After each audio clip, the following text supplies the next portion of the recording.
8, versículo 8.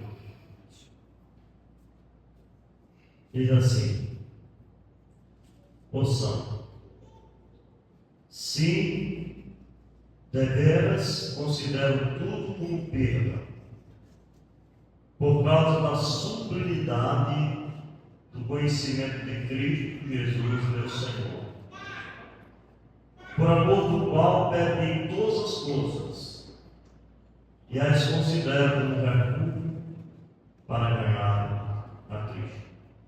Vamos orar. Pai amado, nós estamos em tua casa mais uma vez, gratos pela saúde, pelos testes. Ao mesmo tempo, intercedemos por aqueles que estão enfermos. Oramos por aqueles que estão nos leitos dos hospitais. Oramos por aqueles que estão nos cárceres. Oramos por aqueles que estão desempregados. Oramos por aqueles que estão aflitos, angustiados. Oramos por todos aqueles que não têm esperança em Cristo. Porque não há outro caminho, não há outra solução, não há outra saída senão Jesus. Estamos vivendo dias muito difíceis. No entanto, nós sabemos que existe um Deus que tem toda a plenitude de poder, que criou os céus e a terra, que governa o universo, e nós entregamos os nossos pais em torno, com a certeza que o Senhor livrará o seu povo de maiores constrangimentos, de maiores dores. Que o Senhor abençoe, meu Pai, nossa pátria, nossa cidade, nossos governantes. Também a palavra que irei trazer nessa noite, que a mesma possa nos conceder ânimo para prosseguirmos pregando o teu Evangelho. Que deve ser a meta prioritária de nossa vida. Também que não seja nessa noite. Tira de nós qualquer empecilho, barreira, qualquer coisa que esteja atrapalhando, para que possamos tomar a ceia, participar da ministração da ceia, com liberdade, coração puro, livre de rancor, mágoa, livre de qualquer situação de pecado. Em nome de Jesus oramos. Amém. Durante alguns domingos, nós temos falado sobre avivamento. O que é importante entendermos, em primeiro lugar, nessa noite, é que o avivamento começa no coração de cada irmão. Talvez nunca você bateu um avivamento autêntico, genuíno, se não partir de nós, cada um fazendo autoanálise retrospectiva para melhorarmos nosso relacionamento com o nosso Deus.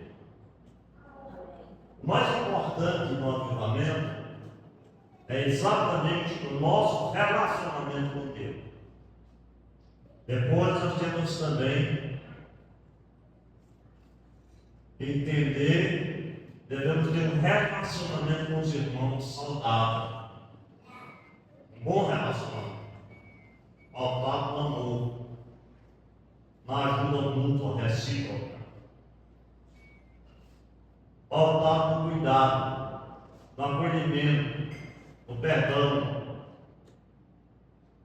porque senão não teremos avivamento. Hoje à noite eu quero iniciar uma mensagem sobre 8 características do ministério de Paulo. Como nós sabemos, Paulo foi um dos grandes avivalistas da palavra de Deus. porque não havia ferramentas apropriadas ao trabalho. Não havia som, não havia instrumentos, não havia transportes. Muito transporte que ele usava eram navios, bem rústicos. Tanto é que a Bíblia diz que ele sofreu naufrágio certa vez. Mas Paulo, ele tinha uma característica que era peculiar. E essa característica eu considero indispensável na nossa vida. Paulo é um homem verdadeiramente convertido. É interessante que ele diz que tudo que ele tinha, ele considerava como perda, por causa da sublimidade, do amor que ele tinha a Jesus Cristo. Tudo não tinha muito sentido para ele. Jesus era o único que fazia o que trazia sentido para a vida do homem. Por isso que ele renunciou sua vida egocêntrica, sua prepotência, suas ideias farisaicas, seu orgulho, seu ódio, tudo que é empecilho. Todos nós sabemos que Paulo, antes de se converter, ele era perseguidor da igreja em Jerusalém. Ele era seguidor da religião farisaica, da lei. Então ele era muito orgulhoso, era um homem prepotente, arrogante, que pensava que estava fazendo certo. Ele chegou a matar, a ajudar, a prender cristãos. Fez de tudo para atrapalhar a obra redentora. Fez de tudo para destruir. Mas um dia ele foi chamado no caminho de Damasco. Poderia levar um cartas exatamente para a igreja de Jerusalém, que dava a ele o direito de perseguir os cristãos. E foi ali, naquela estrada de Damasco, que ele teve um maravilhoso encontro com Jesus Cristo. Foi ali que ele aceitou Jesus como seu único e suficiente Salvador. Se transformou numa das vozes mais extraordinárias da história da igreja. Deixou um legado fantástico. Ele escreveu 13 epístolas. Todas elas epístolas muito bem produzidas, muitas lições maravilhosas, admoestações, exortações, ensinos teológicos. Enfim, Paulo foi um homem que revelou enorme prontidão pela obra. E essa é a segunda característica: prontidão. Ele disse: para mim, o viver é Cristo e o morrer é lucro.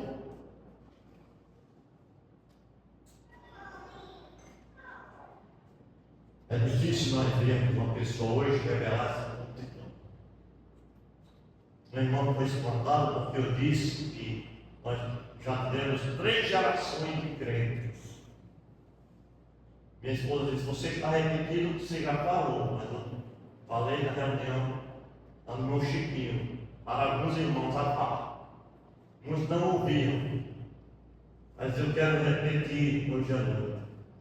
Nós já tivemos 3 gerações de crentes.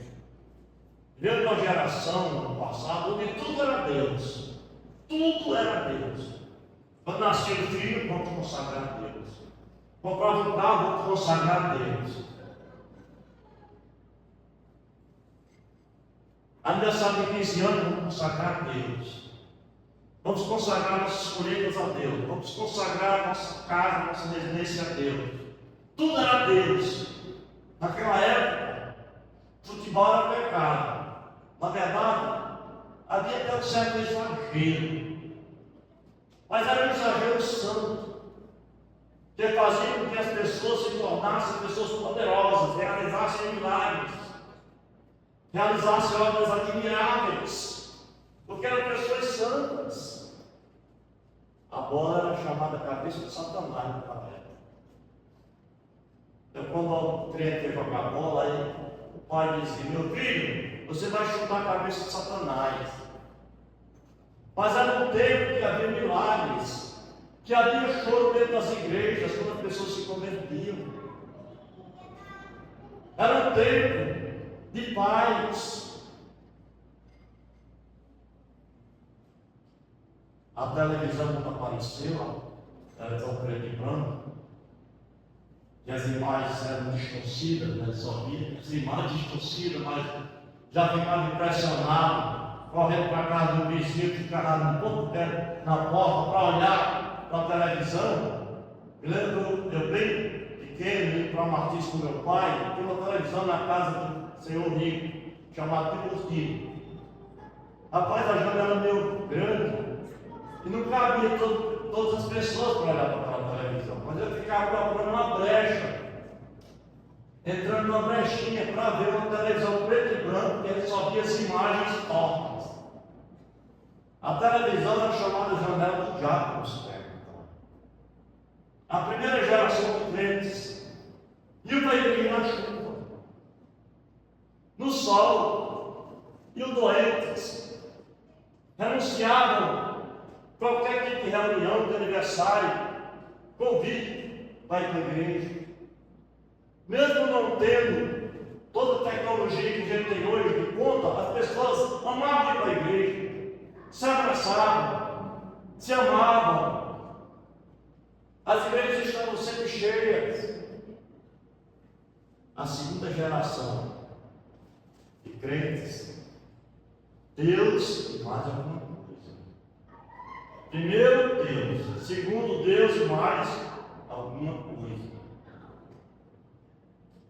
Quando tinha aquela festinha de aniversário de 15 anos da filha, o marido chegava sussurrando no ouvido da esposa e dizia: ei, vamos colocar a cervejinha lá no fundo da geladeira, porque vai vir familiares que são crentes. Ei, vamos cantar músicas evangélicas, mas também vamos cantar uma música para agradar os nossos ouvintes. Deus e mais alguma coisa. E essa outra geração que nós estamos vivendo é quando dá certo. Deus tem outro plano. O culto tem outro plano. Quando dá certo, quando tem tempo, quando pode. Mas o apóstolo São Paulo, ele deixou muito claro: eu considero tudo como perda por causa da sublimidade do conhecimento de Cristo, meu Jesus, por amor do qual perdi todas as coisas. Eu não sei se você sabe, mas tem sido comum hoje em dia esses cantores famosos aceitarem Jesus Cristo e continuarem cantando música mundana. É um verdadeiro absurdo, porque não pode perder os cachês, não pode perder a popularidade. Não, eu sou crente, mas continua misturando tudo. E muitos crentes hoje em dia misturando a igreja com festas pagãs, que todos sabem que são pagãs, que todos sabem que são festas de louvor a algum santo, alguma divindade que não é Deus, mas participam. E a gente fica reclamando por quê? Porque Deus não nos ouve. Então o que está acontecendo? Deus está dizendo assim: tchau, igreja. Até logo, igreja. Se vocês me abandonaram, igreja, então até logo. O que é que eu tenho a ver com isso? Vocês me pedem, rogam, choram, mas eu estou distante. Não que eu não ame vocês, não que eu não zele, que eu não gosto de vocês, que eu não tenha ouvido em favor de vocês, mas é porque vocês estão me abandonando, o amor está esfriando. Eu não sou mais prioridade, eu não estou mais em primeiro plano, eu estou no outro plano, na linha do cardápio, eu sou o último. Tudo está em primeiro lugar, eu estou no último. Então a igreja perde paulatinamente o seu poder de ação, o seu poder de persuasão. A mensagem não surte efeito, a pregação não surte efeito. Eu falo, mas as pessoas não me ouvem, as pessoas não mudam.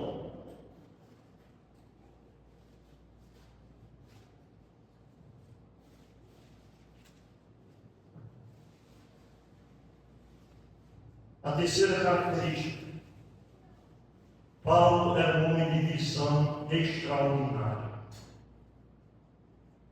Em 1 Coríntios 9,16, Paulo diz o seguinte: se anuncio o Evangelho, não tenho de quem me envergonhar, pois sobre mim pesa essa obrigação, porque ai de mim se eu não pregar o Evangelho. Paulo olhava em todas as direções, pregava para todas as classes sociais, usava todas as estratégias possíveis, atacava de frente grupos religiosos, fanáticos, idólatras, filósofos, tudo que estava ao seu alcance.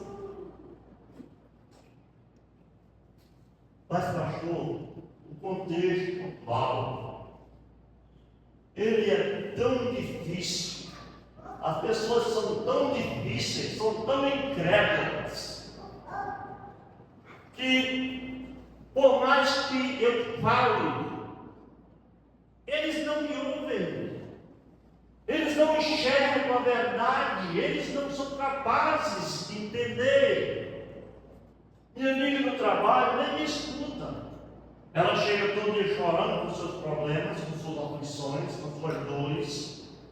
Ela chega machucada, dolorida, com seus problemas, com seus conflitos, com suas perdas.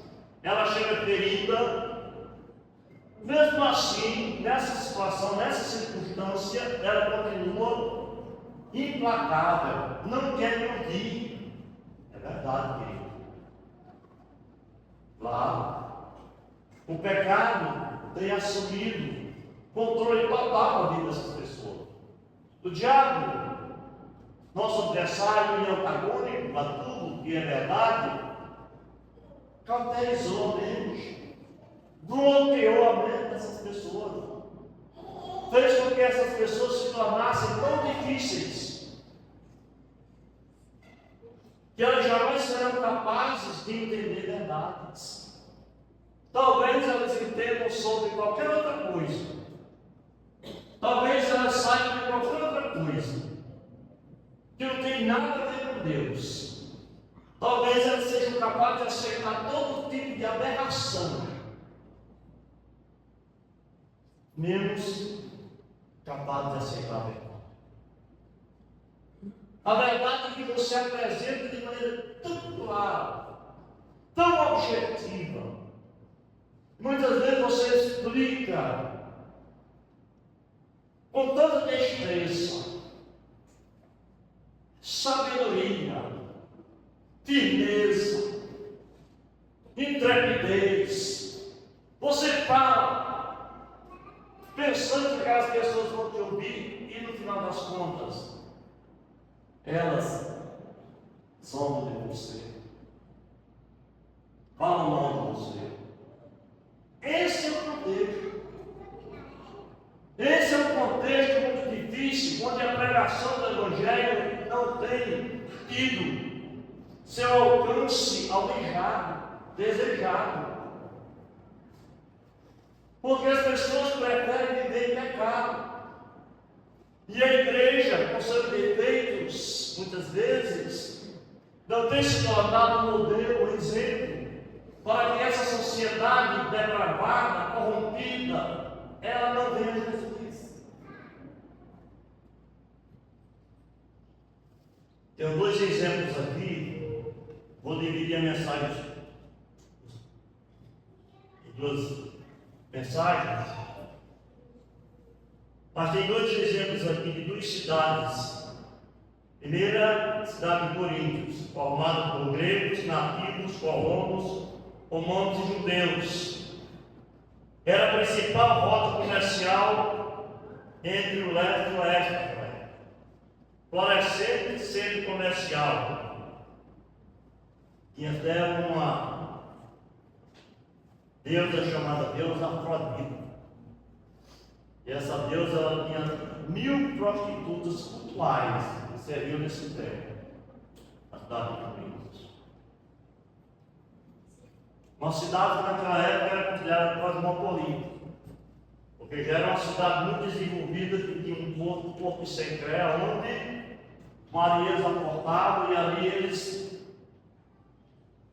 aproveitavam pelas mulheres que chegavam, as prostitutas cultuais. E essa foi exatamente a cidade que Paulo escolheu para levar uma mensagem. Ou seja, ele não escolheu uma cidade por ser fácil. Ele não escolheu uma cidade por ter pessoas mansas. Esta era a cidade dos filósofos, de Sócrates, Platão, de Aristarco.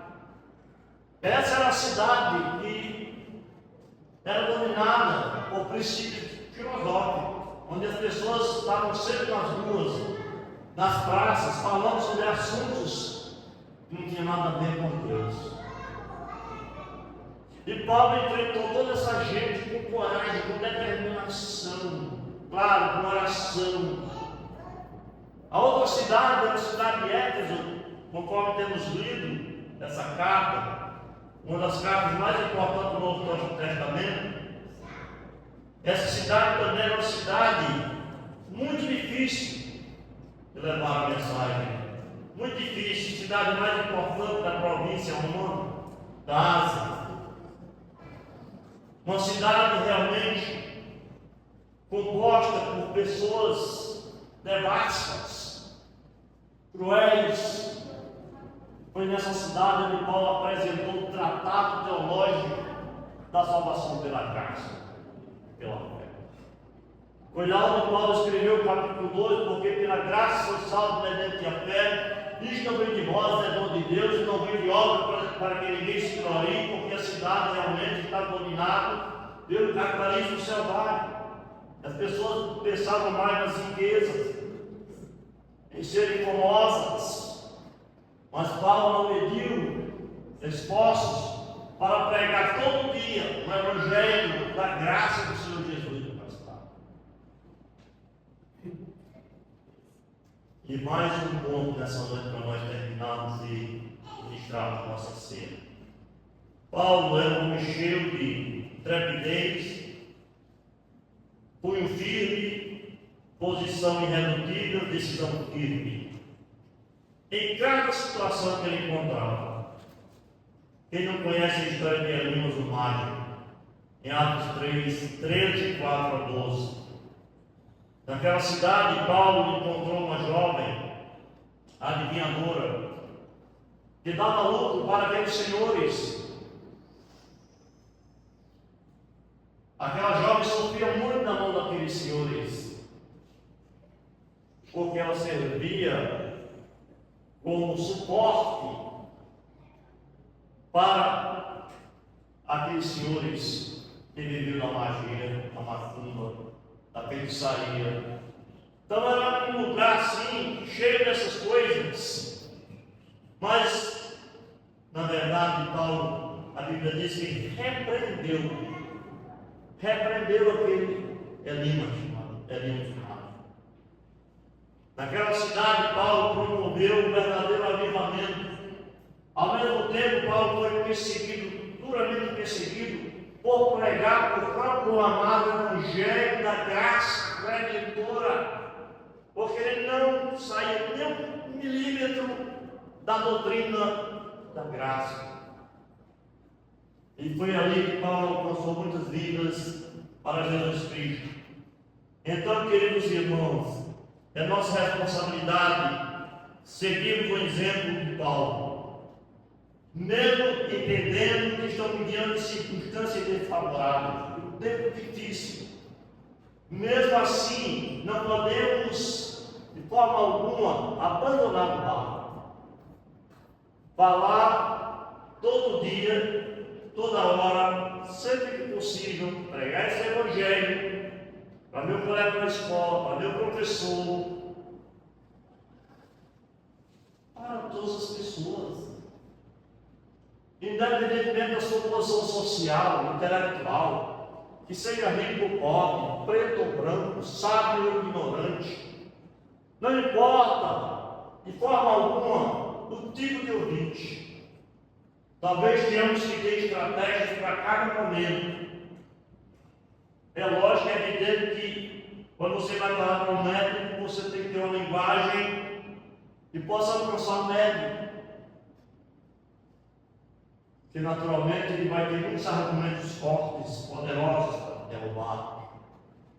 Ou qualquer outra pessoa formada, doutor, e possa ter argumentos para derrubar. Mas você tem, mais importante, que a Bíblia diz, mas recebereis poder, ao descer sobre vós o Espírito Santo, e sereis minhas testemunhas, tanto em Jerusalém como em Judéia e Samaria, e até os confins da terra. Amém? Amém. Nós temos o que é mais importante: a palavra, o poder de Deus, associado ao nosso testemunho, porque em qualquer momento, se nós não tivermos cuidado, nós vamos perder sim a nossa reputação. Pode ser que apareça alguém aí, sei lá de onde, apareça e vem exatamente enviado por Satanás, mas veio nessa missão de destruir o crente. Eu estava até conversando aí no Martins com o homem, naquela noite memorável que a gente teve no Martins, até tarde da noite, sobre os perigos que nos cercam, sobre tantas vezes que você é desafiado a deixar o seu caminho do Senhor. Quantas vezes você é desafiado a de repente trair a sua esposa. Tantas vezes você se defronta diante de situações dessa natureza, onde as pessoas estão vindo exatamente com o propósito único de destruir você, de pisar você, de pisar na sua cabeça e ver você derrotado no fundo do poço, na sarjeta do pecado, sofrendo, padecendo, fechando o canal das bênçãos, perdendo a presença de Deus, perdendo o cuidado do Senhor, perdendo o amor de Deus por você. Porque quantas vezes a gente reclama de problema na nossa vida? Reclamamos de problemas. Sim, reclamamos. Quantas vezes reclamamos porque alguma coisa não deu certo? Sem entendermos que Deus está no controle da situação. Hoje eu vi uma palavra de uma pessoa também, eu sei que ele gosta de crente. Faz um programa, que é o único programa que eu assisto na televisão hoje. É um programa que tem no domingo à tarde, Celso Portioli. É o único programa que eu assisto. Que é mais ou menos assim, é bom comprar, melhor levar, não é isso? Então, quem assiste aqui? Por que eu assisto? Porque é um programa que tem coisas que ensinam muita coisa a ver. E ele disse uma coisa muito bonita. Ele disse, sabe qual é o problema que a gente tem que é grande? A doença. Ele diz, no dia que você adoecer de verdade, você vai esquecer todos os outros problemas. Você vai focar seu pensamento somente naquele problema que é ele. E é mesmo, sabe que é verdade? O maior problema do ser humano é a doença. Você é jovem, formado, trabalhando, tem casa para morar, tem carro para andar. O que é que você ainda está sofrendo? Por que ele está reclamando? De quê? Eu fico imaginando, Estava até comentando ontem lá em Martim, um grupo de 3 homens falando sobre riqueza. Ou gente para postar falar de riqueza. Porque fulano de tal está ganhando um prédio muito grande, fulano de tal botou uma loja muito grande, fulano de tal comprou um carro muito bonito, fulano de tal não fez isso, não sei o quê, eu fiquei ficando meio assim, sabe? Eu fiquei ficando meio enjoado com aquela conversa. E foi me enjoando aquela conversa. Aqueles homens só falando. Porque fulano de tal ficou muito rico, porque fulano de tal tem isso, porque fulano de tal tem aquilo, porque fulano de tal está com tantas propriedades, tantos terrenos, tantos apartamentos, e eu só escutando. Eu digo, gente, eu quero dizer uma coisa para vocês. Se vocês me permitem falar uma coisa para vocês, eu vou falar uma coisa para vocês. Pode falar, pastor. Você aqui não tem nada, nessas pessoas não tem nada. Você não tem nada. Vocês estão falando de vaidade, vocês são orgulhosos, vocês não têm nada, sabe por quê? Porque o Salmo 24 diz, sabe por quê? Ao Senhor pertence a terra e tudo que nele se contém. O mundo e todos que nele habitam, tudo é de Deus. Amém. Tudo é de Deus. Rapaz, alegrada muito, assim, com maracujá. Porque uma vez foi uma outra, não tem nada, tudo é dele. Vocês apenas estão pastorando, vocês são mordomos. Nunca se orgulhe de nada. O orgulho faz apodrecer até os ossos na vida. O orgulho é o que é o pecado que pode existir. Não faz sentido orgulho para ninguém, porque todos são iguais. E você, tudo é de Deus, e ainda mais diz todos os que foram criados é de Deus. Você sabe que tudo é de Deus, o marginal é de Deus, o sequestrador é de Deus, o pistoleiro é de Deus, o assaltante é de Deus, o presidente é de Deus, o senador é de Deus, tudo é de Deus. Ou não sabe? Quem criou? Todo mundo. Agora, nem todo mundo vive com Deus, é diferente. Porque tem aqueles que aceitam Jesus Cristo como Salvador e passa de vez sem pedir. Aí é diferente.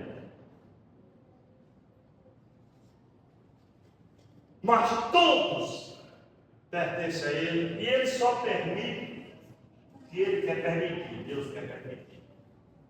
No dia que Ele não quiser permitir, tira o chapéu da cruz. Pode tirar o cavalo. Porque não vai acontecer. Mas se ele pretender que aconteça, vai acontecer. Em nome de Jesus, porque a terra é dele, ele tem toda a prata e ouro, ele vai dar a nós. Eu digo aqui. Amém? Amém. Que Deus aplique esta porção dessa palavra em nossos corações.